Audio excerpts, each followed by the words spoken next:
This probably isn't the best camera angle, but what I'm doing, I use my solder for a pointer. I'm taking this push-pull pot, and these are my wires coming off of my those Seymour Duncan S86s, and I'm going to the center here, and with the switch up, it'll take these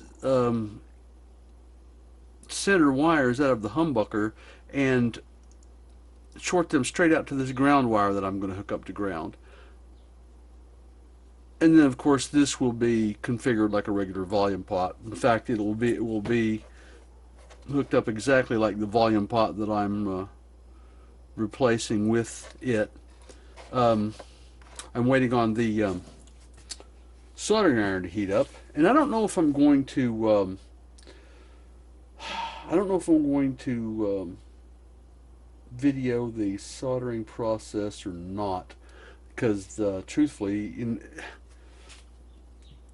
it's a little bit awkward to work around the camera where it is now, and if I'm ducking in and out, I'm gonna just knock the camera out of the way with my head eventually. So I'm thinking that I'll just show you what I'm doing. I like to take a piece of cardboard and just kind of cut a little L in it so I can work right on top of the guitar without messing anything up. If I drip a little bit of solder, it's not gonna hurt that. I have padding on the bench, but I also put a clean towel under a guitar. It's not that hard to wash a towel, and it certainly makes a lot of difference on the finish of the guitar if you have because I also grind metal and things here, so the pad itself actually has a lot of grit in it. I wouldn't put anything directly on it.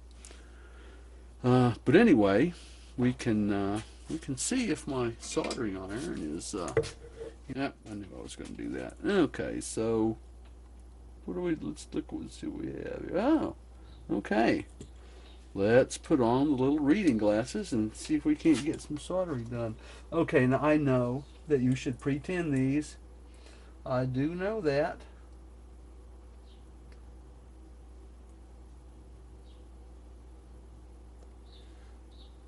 Mhm. However, I have pretty good luck just doing this.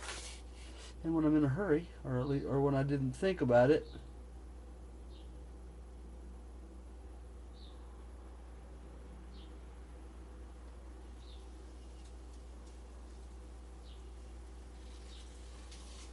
all right, there's the ground.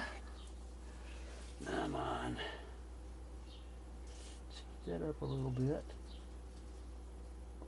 Come on. One of the things that makes people's soldering jobs look so unprofessional is that they use so much solder. Ah, you have to get enough, but just enough. Okay, now once that is cool, I should be able to move that out of the way without really giving myself a problem. Yeah. Yeah, this is a 60 watt. I much prefer it because the more quickly you can heat up a small area, the less heat transfers to the larger area, and you actually do less damage to pots and switches with a slightly higher wattage soldering iron. That has been my experience. Your mileage may vary. And plus, I just like to get shit over with. I don't really like to spend all day warming up the back of a pot. I'll give you an example. Let's go ahead and take these ground wires off of there. See how long this takes. I would have put this over to the corner of the pot, but burn up the wires, Gary. Come on. Come on. And sometimes I just do this and just push away. Wait for them all to pull loose. Which they do eventually. There we go. And that just turn loose. I hope.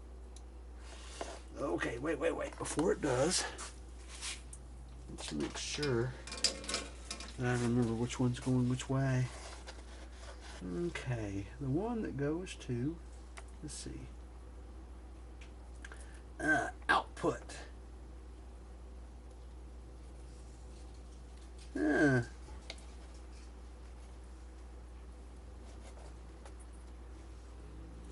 think I'll change those all at the same time.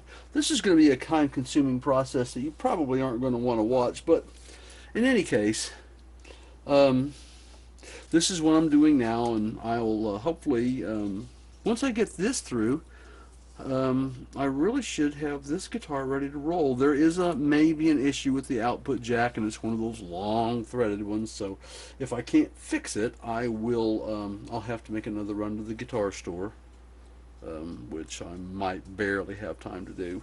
Just thought I'd let you see that I actually do work on a guitar from time to time. I'm also probably going to finally fix that hole and get this thing back together. I'm going to go ahead and order a tailpiece for it. I was going to make one, but this has gone on too long. This has been sitting in a gig bag for months waiting for me to finish it, and I just need to get it done.